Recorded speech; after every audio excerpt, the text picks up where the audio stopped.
6,800. We'll start off with Almost private rooms, like 2 private rooms and 1 bath. call the meeting to order. We'll start off with roll call. Mr. Gerken, Present. Ms. Lapp. Here. Mrs. McLean, Present. Mr. Schneider, Here. Mr. Sharp, Present. Dr. Smits, Here. Mrs. Weingarten. Present. Okay. Next, we have the Pledge of Allegiance. If you'll stand and join me.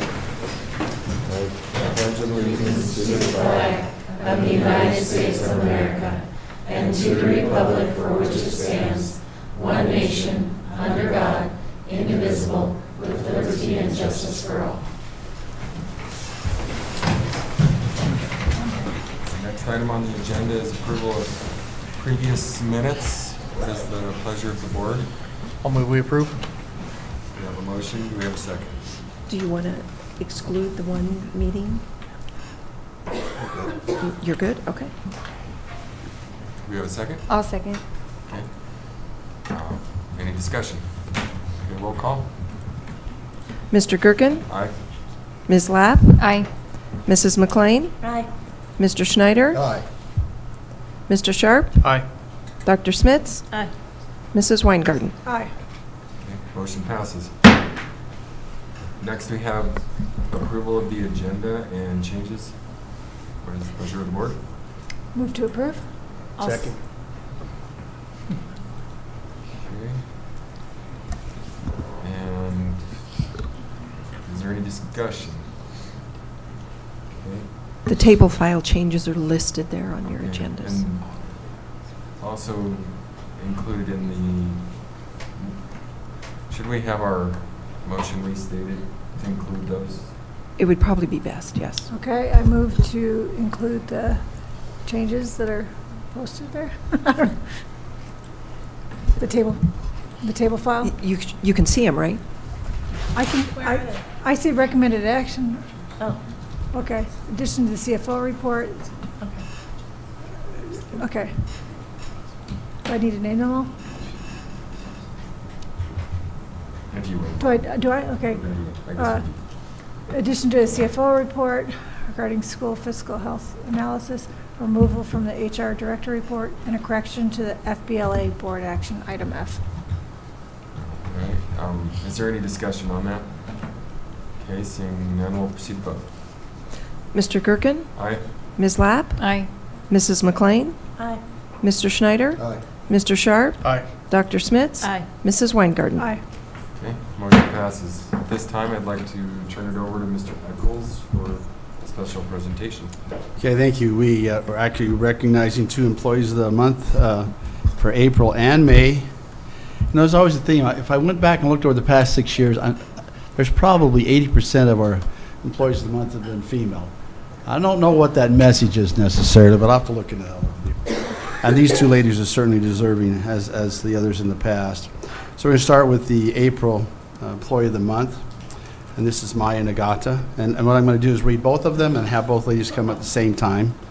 Okay, how are you tonight? You know how I got her Did someone here? well, you didn't. Well, You I never didn't set tell me her. up. You didn't set me up. I didn't know. Well, I'm sorry I didn't see you earlier, but Okay. I got her here because I told her she had to come speak with the board because we're subject teaching and she is an amazing math teacher. Great. And she was going to have to come and tell us how she got our kids to make so much growth. So Well, she's still going to get that that'll be opportunity. By the perfect. way. That's why I Okay. got her. All right. And I have been in Maya's class, and she's an outstanding teacher, so I know And exactly what you're Maya saying. is going back to Hawaii, just so you all know. Probably, yes, and it's not her island that is currently exploding with the volcano, but she is leaving us this year, so we're pretty sad about that. But home is calling. We all get that, and especially as parents, we all get that. We miss our children, so she will be leaving us this year.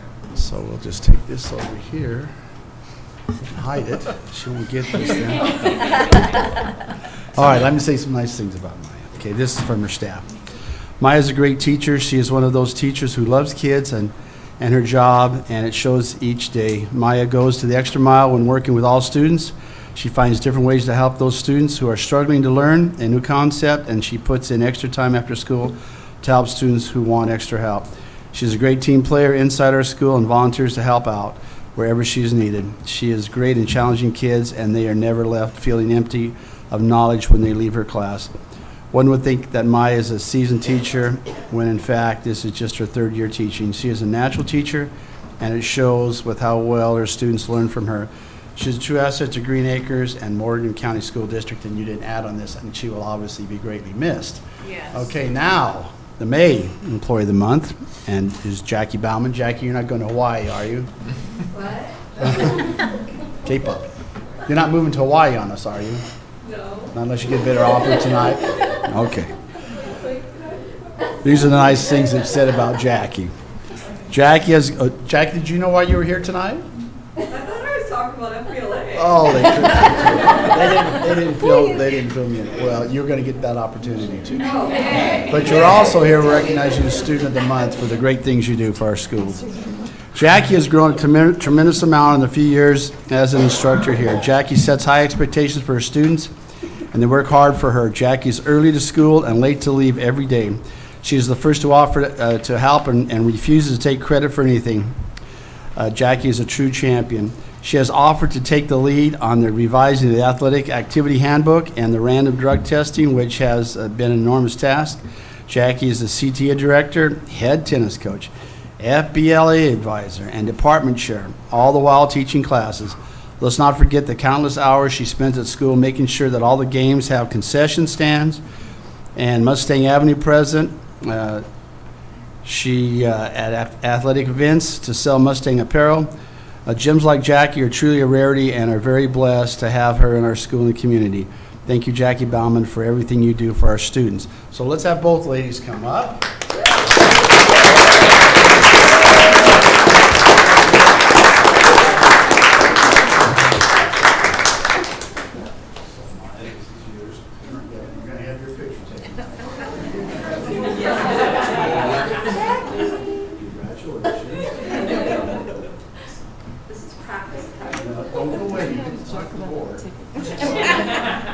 Usually, not this one. She doesn't get a ticket. Congratulations. We don't have a newspaper tonight. She's out for, she's on medical leave. Yes, we do. Is, Yeah. Beer. Okay. Why don't you go first and you can go second? we do have a newspaper. Let's tell them thanks. Well, I was planning to talk about my classroom. I've really been very grateful to work here. I could not imagine a better place to start my career. I love the staff that I've been able to work with, and I've grown tremendously as a person and a teacher here, and it was a very hard decision to move back, and I'm very grateful, and I guess I'll take the surprise. Thank you.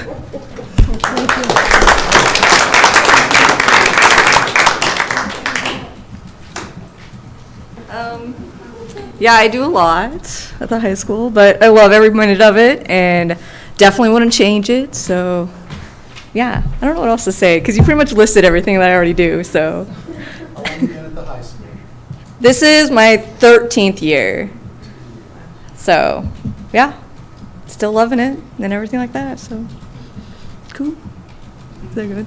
I just want to say congratulations to both of you, and thanks for everything that you do for our students. Thanks. Which I know a lot.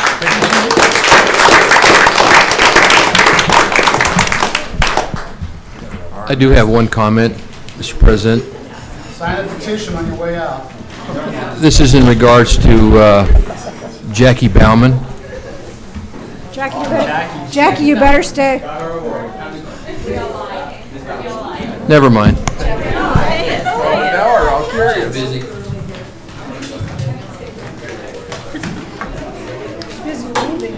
No, she has to stay there for the FBLA games.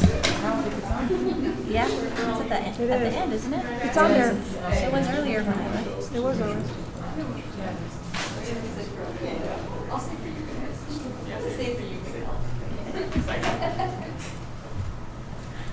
Okay, our next item on the agenda is volunteer recognition. Connie, is everybody here? Or do we need to come back to you? Is everybody here? Okay. Yep, you're up. I'm up, okay. Fix your mics, I can't hear anything. I'll put it closer. How's that? Thank you for letting me come this evening and just having a few minutes of your time. I want to recognize a couple of your high school students and share with you a little bit of information about what they've done at the college this last year of things that you probably don't even know necessarily are happening. I'm Connie Tremolin. I'm a full-time faculty member at MCC for a couple of more days, and I am the Tech Site Coordinator for TexHelp Colorado. It's a program that's been happening at MCC for 10 years. I've ran it for 5. And we do taxes for low-income people. They have to meet certain criteria, and we do just certain tax returns. To give you a little bit of information, I brought some stuff.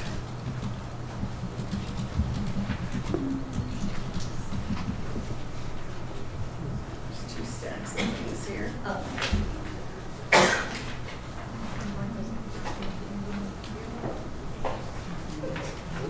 One of the items that's I brought is just the flyers that we passed out this year, just so you can read a little bit about it and see what we do.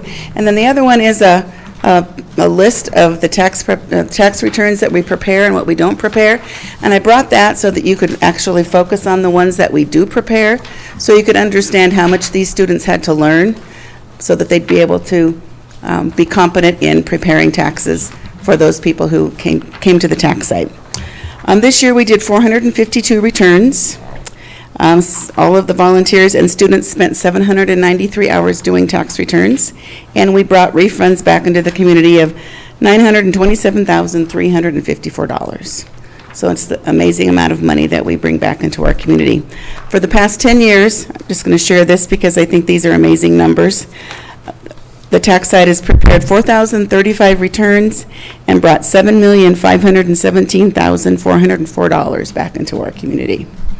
So a lot of money that TexHelp Colorado has provided to the community. The way it has worked with your 2 high school students is that they have been part of Rebecca Schmidt's accounting class, and she has incorporated the curriculum into that class. There's no cost at all for textbooks or anything. The program is sponsored by Piton Foundation, and we get grants, and they provide all of the books that we use, and then the IRS provides a lot of supplementary material that the students use for resources. So I'd like to call Miguel and Darlie up here, and Rebecca can come also if she wants to come. She might want to say a couple of things. These 2 students have been an amazing help at the tax site. They came last year also, just because they wanted to, and Rebecca convinced them to come and be translators for us. So they just came last year and came in to translate. They were just there, and they sat there, and anytime we needed a translator, they'd come back and translate for us, which was very beneficial.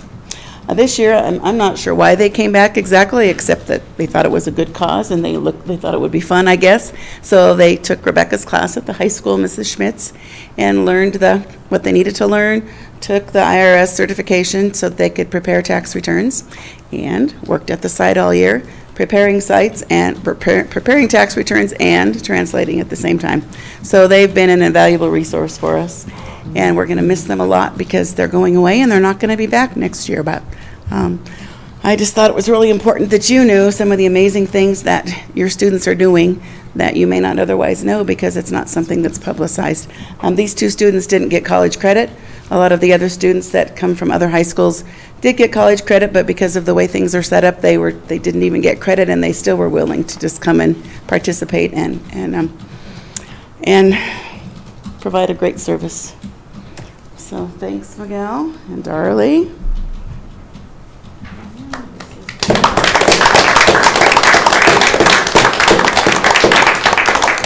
And I'd like to open it up in case either one of them would like to say anything, or if Rebecca would like to add anything to what I've said, or if you have any questions.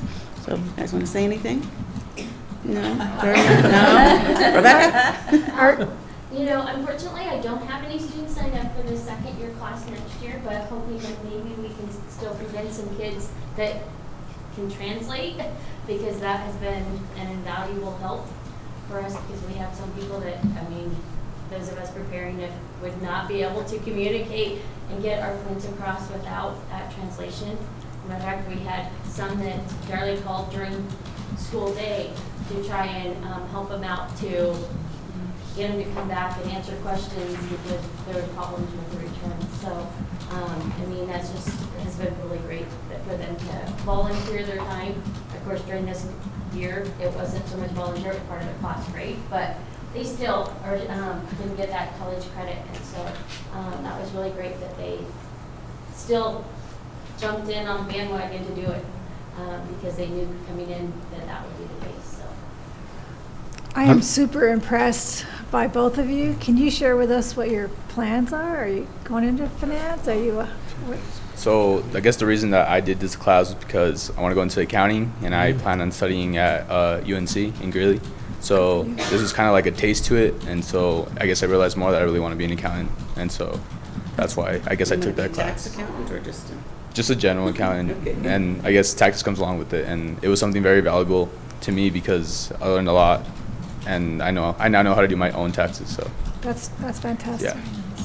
And then, well, I took this class because one day I want to have my own businesses, and I thought that accounting would be very valuable when it came to that. So that's why accounting was something that I really wanted to do. And I will be attending the University of Denver, and I'll be majoring in international business and accounting. So, yeah. Wow.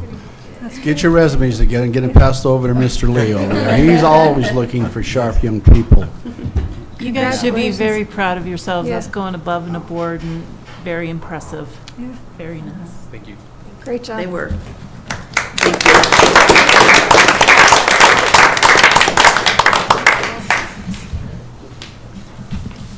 Now we're at the public comment section of our meeting, if there's anybody that would like to address the board.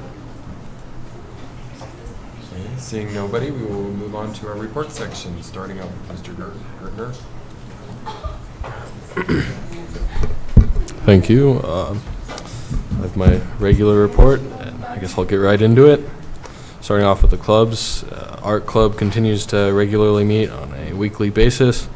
Drama, they just finished up with their student-directed play, and coming up, they're currently starting to hand out the scripts for the Addams Family auditions, which will be the next showing. For FPLA State, we actually had 6 qualifiers for nationals, and the 30th of last month was our closing banquet. FCCLA, they're currently doing officer speeches and re-elections, and this Friday they will have their awards banquet and also announce their officers. FFA, several members have completed their career development events, and they're currently working on dog treats for the Humane Society and putting together first aid kits. International Club recently assisted with the International Music Festival at the high school, and they're currently planning one end of the year trip. LULAC has recently just concluded their next year's officer elections. National Honor Society has had their last meeting, and they also joined International Club in assisting with that International Music Festival at the high school. Skills USA is still renovating a go-kart and planning an end-of-year barbecue. Student Senate is working on Teacher Appreciation Week, and military care packages. With sports, this month for our baseball team, they went 12-2 versus Conifer, 14-7 versus Weld Central, and 20-0 versus Fort Lupton. They're currently 15-4 on the season. Their next game will be tomorrow at home versus Erie. For girls soccer, their season has officially finished, and they're 5-2 in our league and 7-1 overall. Tennis, their season also finished, and they were 5-1 in the league and 7-3 overall. For track and field, they took 5th at the April 28th Strasburg Invitational, and their next one will be state, or 4A state, the 19th at Lakewood. And other activities, prom was last month's 28th. The senior banquet will be this Thursday, the 10th, and again, graduation will be the 19th. I guess as a side note, I'm sure everyone's aware with the loss that we had at the high school with the student, and Erie High School actually sent us a letter for Danny Navarez, and if you don't mind, I'd like to read it. It says, Fort Morgan High School community, our deepest thoughts and condolences are shared with you during this tough time. Our schools are 72.6 miles from each other, but please know we are here if you need us for anything, anytime. You are not alone, and we are here for you. Take care of each other during this time. Your friends at Erie High School, and with it was enclosed was a small cookie, and this was for all the students, so that was a really nice gesture. And I guess from high school, the counseling department, many students, they recently reached back to them, and it was a glow stick from us. This was the message we had for them. Erie High School, although things may appear dark right now, we hope that you can find some light in the thoughts that we are sending you. We pray for your school and community and hope that you know that although there is distance between us, there isn't any in the love that we send you today. You were there for us, and we are here for you. Stay strong, Fort Morgan High School. And just thought you'd all like to hear that, and it was a really nice gesture. It's very nice gesture. Thank you. Thanks for sharing that. Mr. Gertner, would you share with us what your plans are next year after school? I plan on majoring in chemistry at UCCS, and Excellent. housing's done. And Good luck. yeah, it's exciting. Colorado Springs is a beautiful town. That it is. Very exciting. Good luck, and we appreciate all your efforts. Thank you. Next, we have board reports. Any board reports? Superintendent?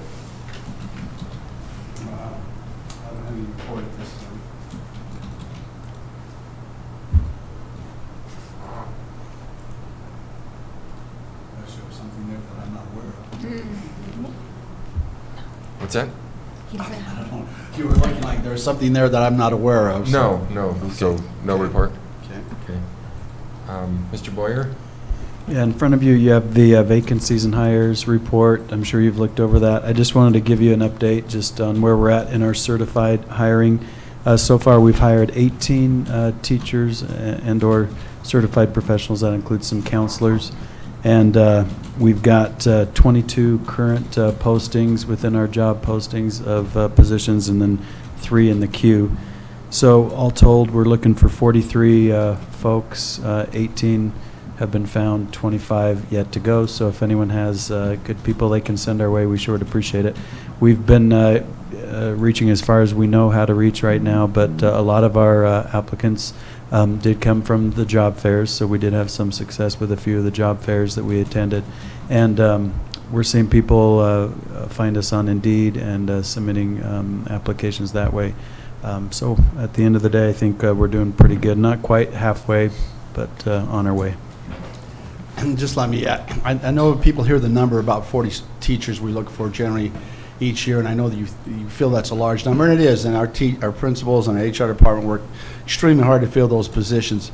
But just to reiterate, we're generally always under the 20% mark, and the state average is 25%. So I just wanted to make sure those that weren't aware of that have that knowledge, so thank you. Okay. Well, thank you. Next is Mr. Lee.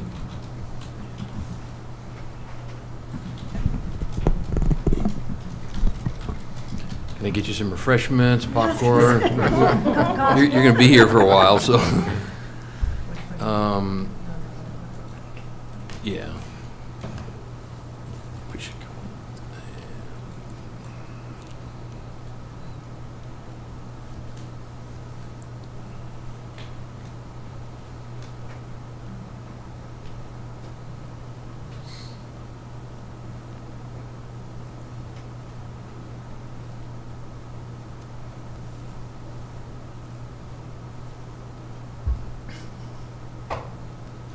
I give, where's my things at? Because you built up the excitement and we're ready to go. Right there?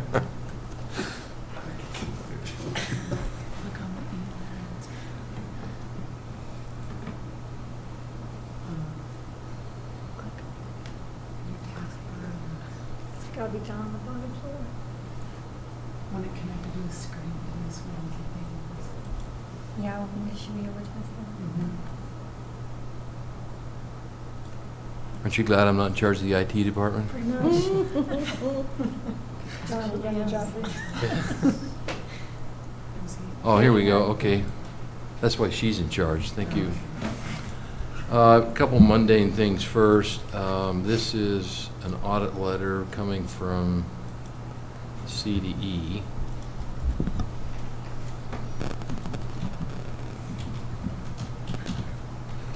signed by Aaron Oberg, who used to work at Brush School District, new position.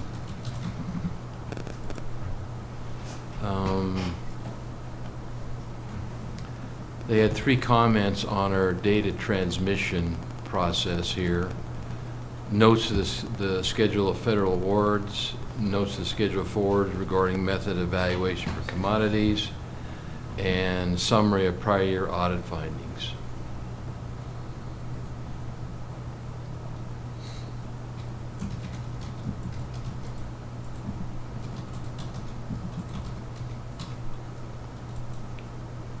And here's a response from a discussion that our auditor, Wendy Schwanhorst, and I had.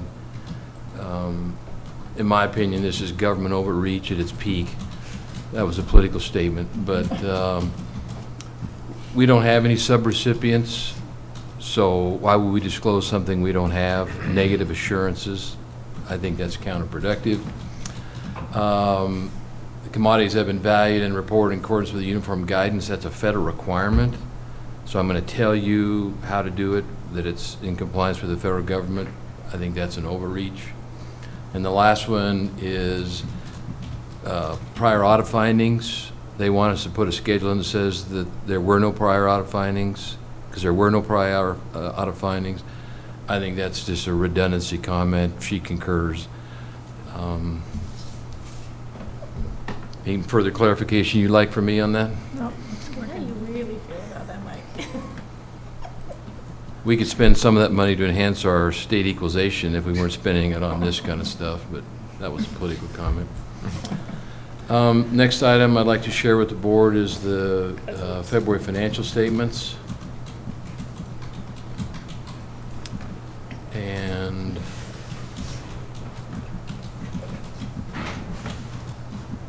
this is probably so small you can't even hardly read it, but total revenue year-to-date through February was $14,415,000. Our expenditures, $16,132,000. Our deficit so far through February is $1,716,000. We're just now crossing the hump, of course, as we move into March to start seeing our property tax collections. I guess here's probably the most significant thing, which we've reviewed every month, but 66% of our total budget. We're just a hair underneath that. Once again, we're just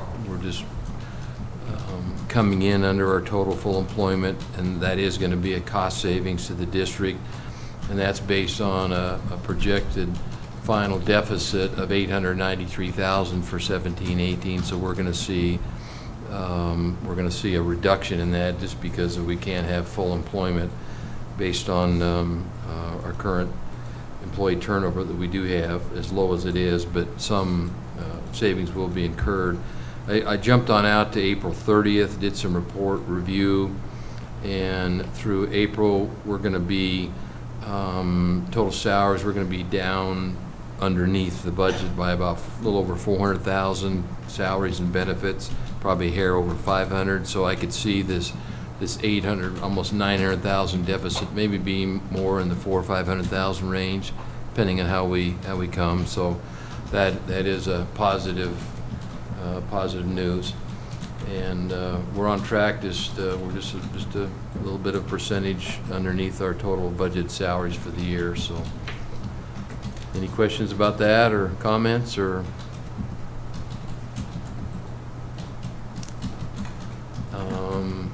The next item, actually, I think I'll go to this one, maybe.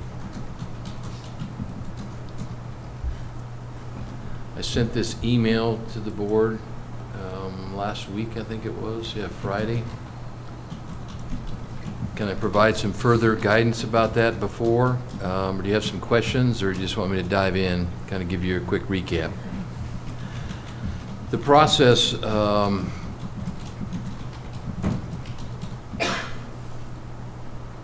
get this language up there. The process of our contract with our new Head Start Wing Edition has been an ongoing saga, I guess. We submitted proposals to contractors, and included in that proposal was some general language about this is a federal funded project, and one of the key components would be you'd have to comply with Davis-Bacon, which is the prevailing wage rate calculation. So you have to get Department of Labor wages for Morgan County, and you have to ensure us as the owner of the project that you're going to pay your workers at least equal to or greater than that prevailing wage rate. It's an economic stimulation thing that's come out of the federal government, and since it's a direct federal funded program, we have to comply with that. So we sent all that information out. We had 3 firms who had interest. We only had 2 firms who submitted proposals. We did bid opening, and we selected the lowest dollar proposal. We started the process of working on contracts, and our owner's rep company was putting those documents together. And as I shared in my email, we actually had the contract signed by the builder back to us, and I kind of already shared all this with you, but my last due diligence was to call our legal counsel to make sure that they had seen that, since it was our understanding that they were in direct communication with our legal firm who does our contract review, and unfortunately our legal counsel had not even seen the contract. So that kind of put a little bit of a snag into the contract documents, and the firm representing the district for our contract negotiations then embarked on drafting the general conditions regarding federal compliance of a federal funded program. And there's a variety of things in there other than just Davis-Bacon. I mean, Davis-Bacon is kind of the more economic prevail one, but there's all kinds of things in there, safe and free drinking water, all those kind of things that go along with it. So they drafted a revised general conditions for the federal programs, and that was then submitted to the contractor for their review, and it's been kind of in review ever since. And they submitted this proposed change back to the district. Owner acknowledged that the contractor will incur costs and expenses to comply with the grant requirements that were not foreseeable at the time of the original contract sum was submitted and approved. Therefore, contractor shall be entitled to an equitable adjustment of the contract sum and an amount equal to those additional costs and expenses, plus a reasonable amount of profit and overhead prior to final completion. That gives me pause. So I've had some further conversation with our legal counsel, and this is what they've come up with. Contractor should be entitled to an equitable adjustment of the contract sum in the course of the procedure specified in Article GC as general condition 18.00 for any unforeseen conditions or requirements of the project not specified in the bidding documents, the contract documents, or as otherwise inferred by owner's proposed project funded by the Federal Head Start Act.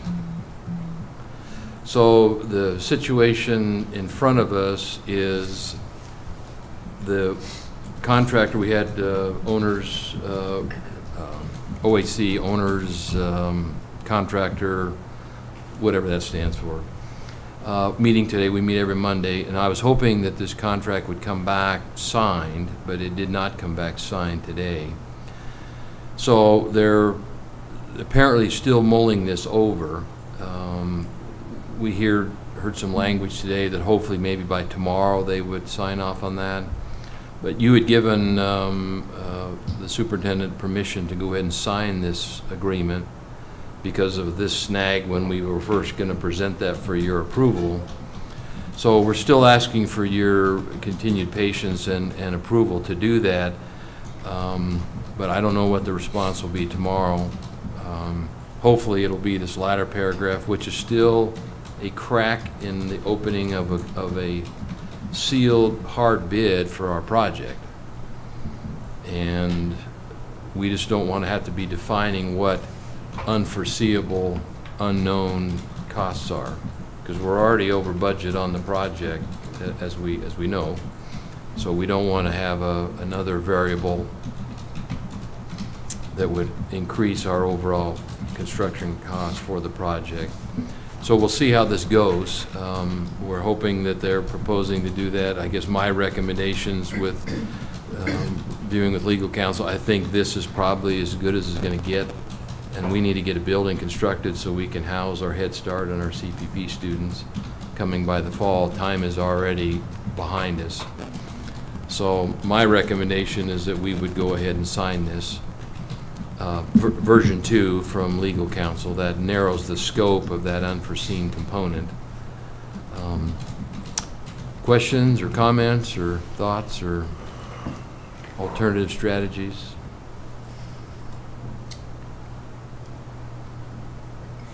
It's kind of frustrating because we acted in good faith, didn't we? I mean, we told them what we were doing, that we had to comply with all these requirements, and so this seems kind of like it's out of left field. Yeah, the contract change was unfortunate because we would have avoided all this had that process been followed from the get-go. But I'm glad we were able to determine that prior to the signing, but we definitely created a delay and some ambiguity that is not in our best interest. Note from Michael Boyer, there's a job posting opening. Shows you what he's doing over there. Well, Mike and I have talked about the pros and cons of this whole situation. The reality is I don't really know that we have much of a choice or option at this time. Not if we're going to try to get this facility open sometime in September.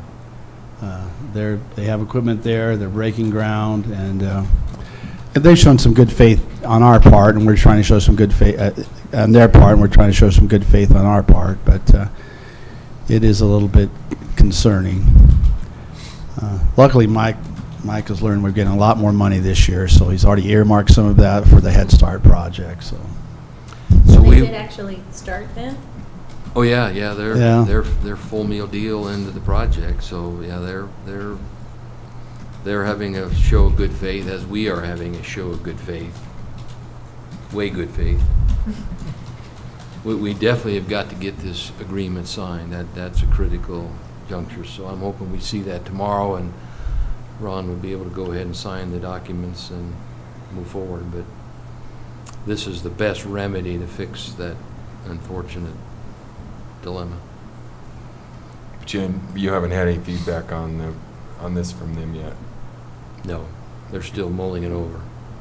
And it's not with our main contact folks. It's within their internal legal department, and they're a big outfit, so they're making sure their provisions are covered. But yeah, I would not feel comfortable accepting their version of this unforeseen. That has get out of jail free pass written all over it, and we just don't have the flexible financing alternatives to take that on. So hopefully they'll accept this and we'll move on. Okay. And we had kind of another just odd twist where we're talking about construction is we got news today that and it's hard to keep track of the regulatory.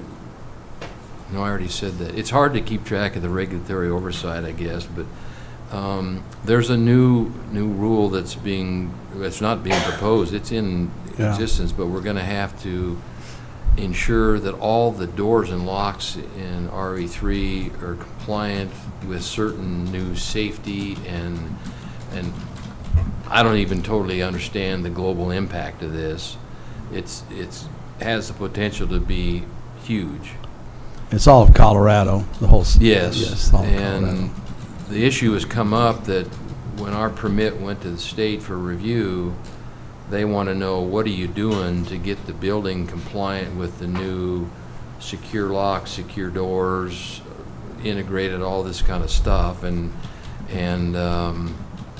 so what they've done is our new wing that will be constructed, that's the source of this contract issue, will be built with these new doors and locks and those kind of things to comply with the new rules. But the existing Sherman building is not compliant. And the issue was, were we going to have to then bring up the remaining part of the building at the same time we're doing this?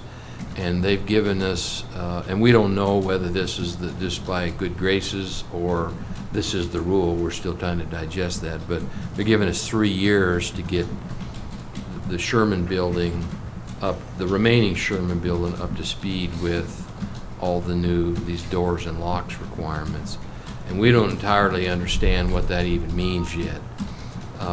We've had our architect put together a brief proposal just to get a ramification of this, and we'll be coming back to the board for further discussion about this, but scoping out our entire district, what that means, what is compliant, what is not. The good news is, after we spent $36 million on a new middle school, it is compliant. That's good.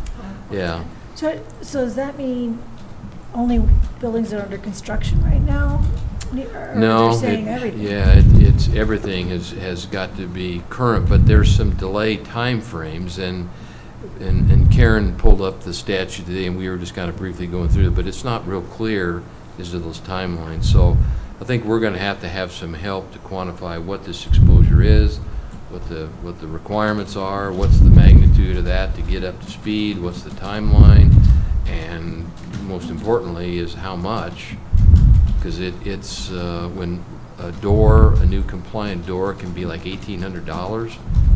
You multiply that by how many doors and locks we have across RE3, the number is material. So this is all kind of new to us, but the good news is we're moving full speed ahead with the new wing addition. It will be compliant.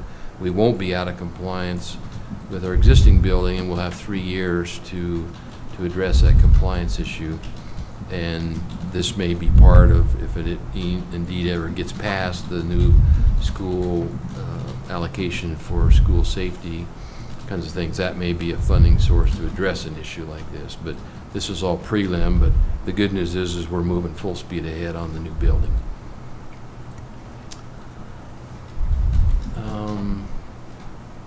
This next piece is just the end of last week. I got the report from the state auditor's office, and the discussion was salaries, school finance, new fundings, and the school finance bill is still in the legislature, still is not being finalized. I think they end Wednesday, so today's Monday, so we got 2 days left, so Thursday, okay. So I just wanted to kind of give you a highlight of this. I think, do you have this on your screens?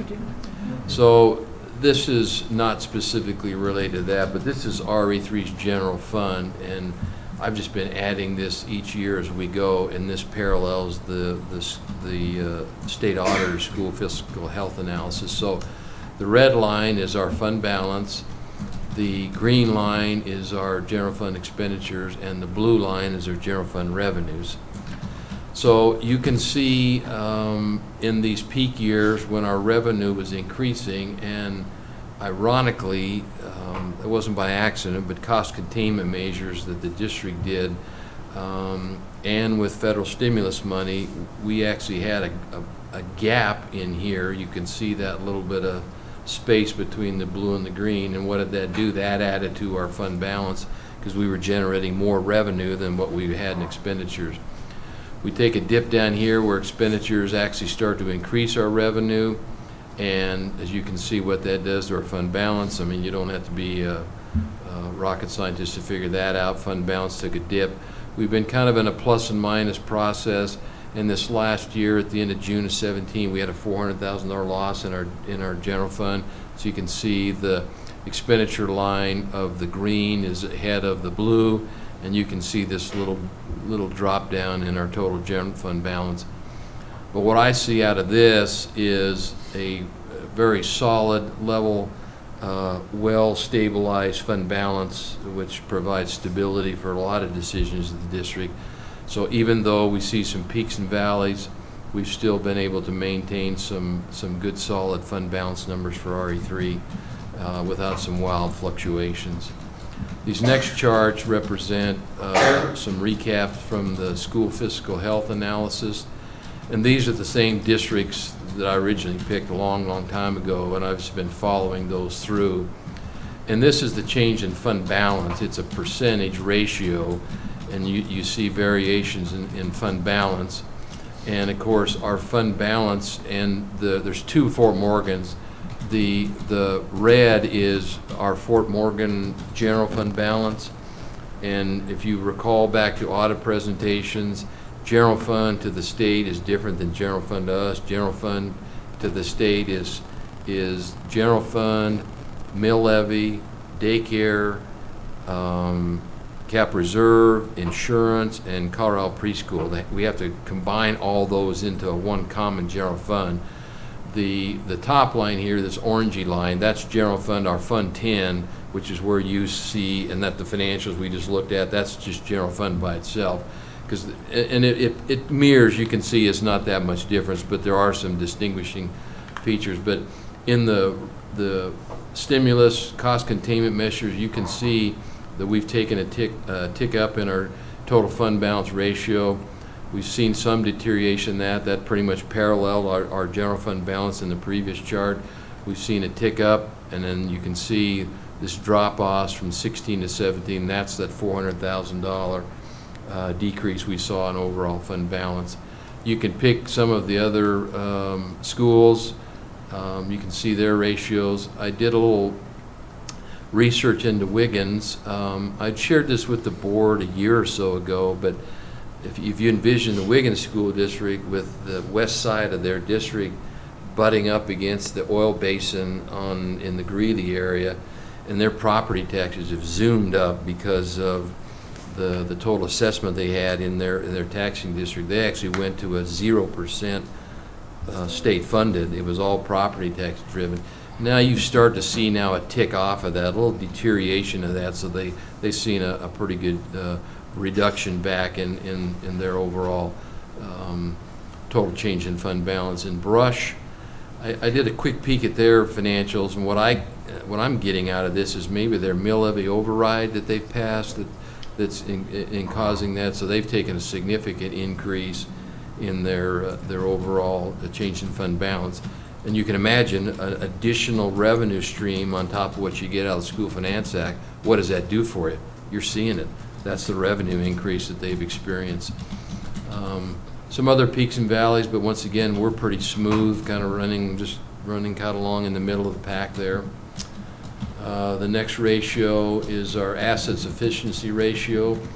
And in this particular case, if you were here at a 1, that means you would have $1 in the bank and $1 worth of liabilities, your accounts payable kind of thing. You'd be zero. You'd be neutral. So anything above a 1 means that you have more assets than what you have in liabilities. Once again, we've been stable. Our fund balance has ticked up, so that gives us a spread between what we own in our cash and our investments versus what we owe in our bills and our liabilities. A little bit of tick up, a little bit of tail off here in the end of 17 because our cash position dropped down somewhat. You can see some of the increases. Wiggins, again, they're generating more property tax. They got more cash in the bank, so they have a greater spread. We could be Sterling. Sterling has had just a tough go, and you can see from this position here, they're getting close to that position of a 1-to-1, and a 1-to-1 would be really a cash flow struggle. You would be worrying on a daily basis, do we have enough money in the bank account to cover our ongoing bills that are coming for that particular next bill paying process. Some other districts, you can kind of see your choice in there, but what I see out of this is just a nice stable blend of our financial stabilities. Our general operating reserve, this is our reserve to cover a percentage of expenditures. And we've definitely seen an increase in that, once again, as our revenues increase. Our ability to cover our annual operating expenses has been increasing. We saw a little bit of reduction in that, saw a rebound, and then this last year you see a little bit of a decrease once again because that just companions with our reduction in our performance to the loss that we had last year. Once again, Brush and Wiggins really had some strong performance just because of the couple of factors that we briefly chatted about. And then why do I not not have that other chart.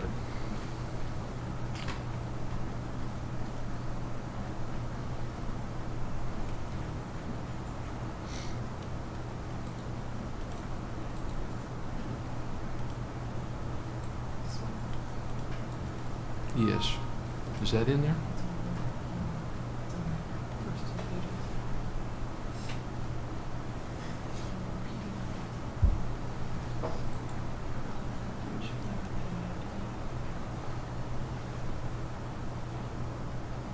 Well, you have that in front of you. I guess you can see, do you see that chart with all the school districts? Page 2. Do you have that chart? Okay.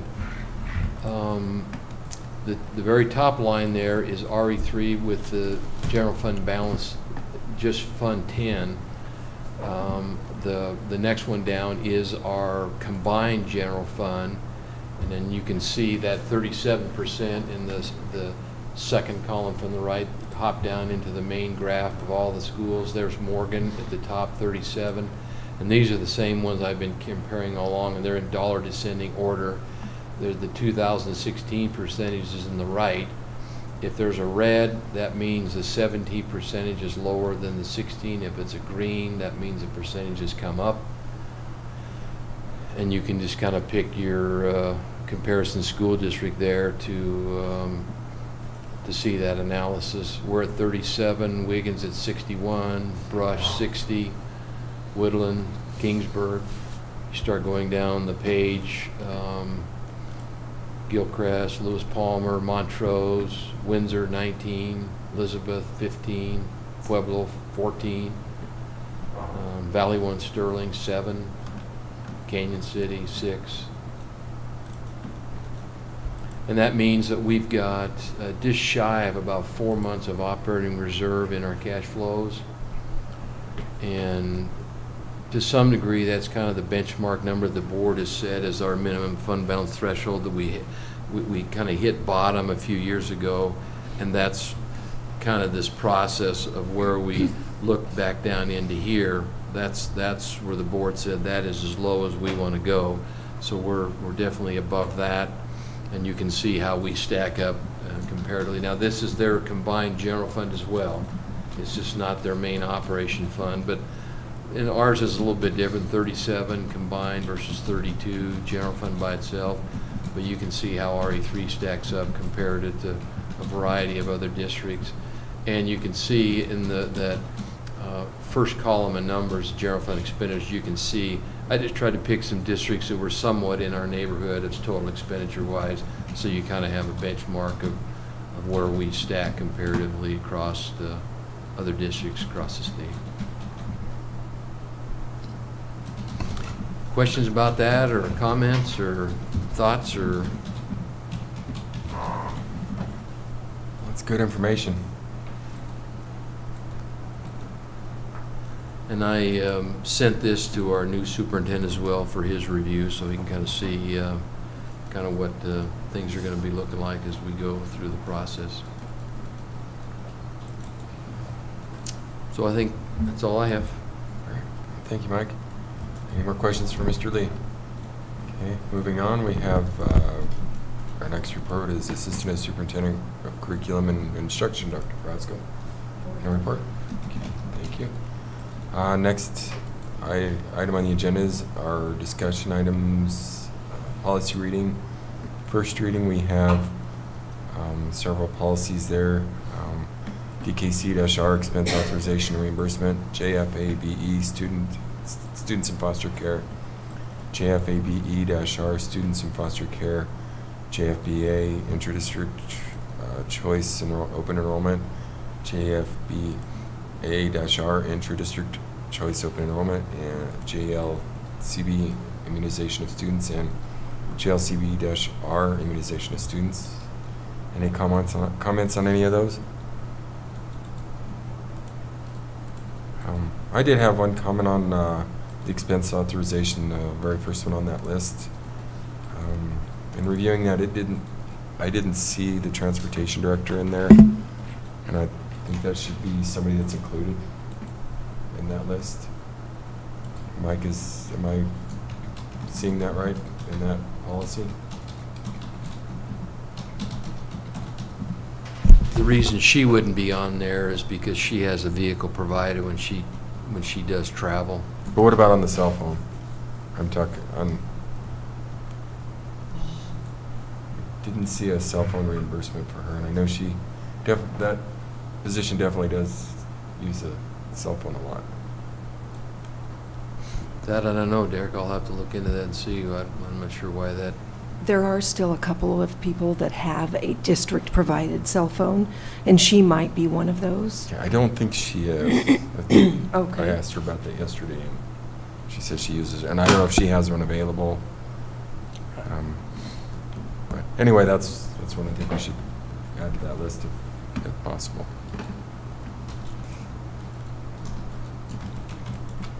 Policy second reading, the IKF graduation requirements and IKF-2 graduation requirements.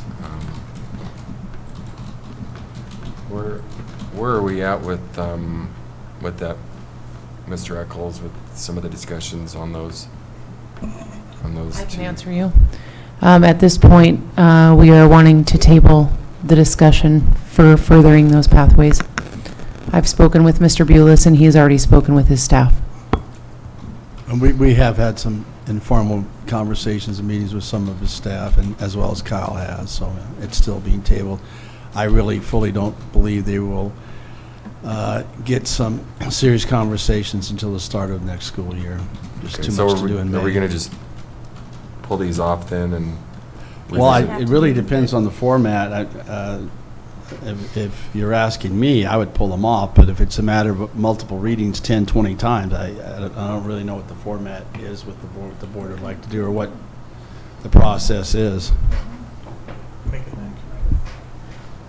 We actually have a policy that dictates how we implement a policy. So I would just need to go back and research that a little bit. Okay. All right. Thank you for the input on that one. Moving on to our consent agenda. Before you have a personnel action report, list of checks, and what's the pleasure of the board on the consent agenda? I move we approve. Okay, is there a second? I'll second. Okay, we have a motion and a second. Is there any discussion? Seeing none, we'll proceed to vote. Mr. Gerken? Aye. Ms. Lapp? Aye. Mrs. McLean? Aye. Mr. Schneider? Aye. Mr. Sharp? Aye. Dr. Smits? Aye. Mrs. Weingarten? Aye. Motion passes. Moving on to our action items. The first action item would be several policies to approve on the third reading. I move to approve the policies listed on third reading. Is there a second? I'll second. Is there any discussion on any of those policies or the motion? Okay. Moving on, we'll proceed to roll call. Mr. Gerken? Aye. Ms. Lapp? Aye. Mrs. McLean? Aye. Mr. Schneider? Aye. Mr. Sharp? Aye. Dr. Smits? Aye. Mrs. Weingarten? Aye. Okay, motion passes. Next, we have the consideration to approve the 2018-2019 Lincoln High School graduation list. Move to approve. Okay, we have a motion Second? and a second. Is there any discussion? It is the 17-18 graduates. Yep. Oh, right. Yes, thank you for that. Be a little premature. Okay, we'll make that correction. We'll proceed to roll call. Mr. Gerken? Aye. Ms. Lapp? Aye. Mrs. McLean? Aye. Mr. Schneider? Aye. Mr. Sharp? Aye. Dr. Smits? Aye. Mrs. Weingarten? Aye. Okay, motion passes. Next item on the agenda is consideration to approve the 2018-19 Board of Education meeting dates. Move we approve. Second? It's been properly moved and seconded. Any discussion? Okay, seeing none, we'll have roll call. Mr. Gerken? Aye. Ms. Lapp? Aye. Mrs. McLean? Aye. Mr. Schneider? Aye. Mr. Sharp? Aye. Dr. Smits? Aye. Mrs. Weingarten? Aye. Okay, motion passes. Next, we have consideration to approve the 2018-2019 2019 DAC meeting dates. I'm sorry, did we just do the? No, we did the Board of Education meeting. Okay, my bad. I'll move we approve. Okay, we have a motion, and do we have a second? Second. Okay, we have a motion and a second. Is there any discussion? Seeing none, we will proceed to roll call. Mr. Gerken? Aye. Ms. Lapp? Aye. Mrs. McLean? Aye. Mr. Schneider? Aye. Mr. Sharp? Aye. Dr. Smits? Aye. Mrs. Weingarten? Aye. Motion passes. Next item is the consideration to approve the Head Start grant addendum. I move to approve the consideration. I'll second. Okay, we have a motion and a second. Is there any discussion? The addendum. That's what I meant. It's been a Monday. Seeing none, let's proceed to roll call. Mr. Gerken? Aye. Ms. Lapp? Aye. Mrs. McLean? Aye. Mr. Schneider? Aye. Mr. Sharp? Aye. Dr. Smits? Aye. Mrs. Weingarten? Aye. Motion passes. Our next item on the agenda is consideration to approve the FMHS FBLA national trip. Move to approve the FMHS FBLA national trip. Second? Okay, we have a motion and a second. Is there any discussion? I think one of the I thought that participants was- are here. You're one of the, Yeah, business law. that's great. Would you like to give us some detail on the trip? Or? It'll be in Baltimore, and it's always fun to go there. It's right by DC, so that'll probably entail that too. Just going to see the Capitol. I'm taking business law. I know we have a group of 3 boys that I forgot what exactly they qualified in, but it was a presentation over the school, and so they did several community service oriented things, and so they reached the highest level of that, the 5th level. So, and then there's 2 girls that got first in their presentation, so it's exciting. That's great. Well, we wish you luck. Thank you. Any more discussion or questions? Okay, roll call. Mr. Gerken? Aye. Ms. Lapp? Aye.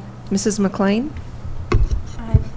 Mr. Schneider? Aye. Mr. Sharp? Aye. Dr. Smits? Aye. Mrs. Weingarten? Aye. Okay, motion passes. Our next item on the agenda is consideration to approve the state FFA convention trip. I'll move we approve. Second. Okay, we have a motion and a second. Is there any discussion? Okay, seeing none, roll call. Mr. Gerken? Aye. Ms. Lapp? Aye. Mrs. McLean? Aye. Mr. Schneider? Aye. Mr. Sharp? Aye. Dr. Smits? Aye. Mrs. Weingarten? Aye. Okay, motion passes. The last item on the agenda is consideration to approve purchase of a storage shed for Pioneer School. Move to approve the purchase of a storage shed for Pioneer School. I'll second. Okay, we have a motion and a second. Is there any discussion? Okay. Seeing none, roll call. Mr. Gerken? Aye. Ms. Lapp? Aye. Mrs. McLean? Aye. Mr. Schneider? Aye. Mr. Sharp? Aye. Dr. Smits? Aye. Mrs. Weingarten? Aye. Motion passes. Before you, there's several information items, monthly reports from, actually, don't have any monthly reports. No newsletters. We do have a thank you note.